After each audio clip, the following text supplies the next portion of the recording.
Christmas வந்தாச்சு. இனி வந்து வீட்டில் வந்து நிறைய கிஃப்டாக வந்துட்டுருக்கோம். எங்கள் மாமா வந்து மென்ஸ் ஃபெலோஷிப்லேருந்து கிஃப்ட் வாங்கிட்டு வந்திருக்காங்க. ஃபஸ்ட் வந்து என்னெல்லாம் இருக்குதுன்னு பார்க்கலாம். போர்பன் பிஸ்கட் இருக்குது. அதுக்கப்புறமா இந்த பிள்ளைங்க வந்து விளையாடுற மாதிரி பால் கடிச்சு துப்பிட விடாது நீ, அப்புறம் அடி வாங்குவேன். அதுக்கப்புறமா ஒரு பாக்ஸில் கேக்குன்னு நினைக்கி ஓப்பன் பண்ணும். ஓப்பன் ஆகலை.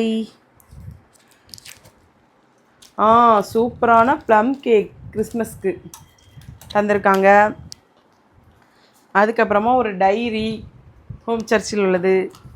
அப்புறமா ஒரு பென்னு. முக்கியமாக இதில் வந்து வயசானவங்களுக்கு ஏற்ற மாதிரி தான் தருவாங்க.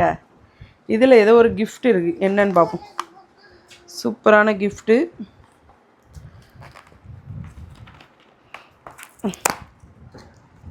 ஹனி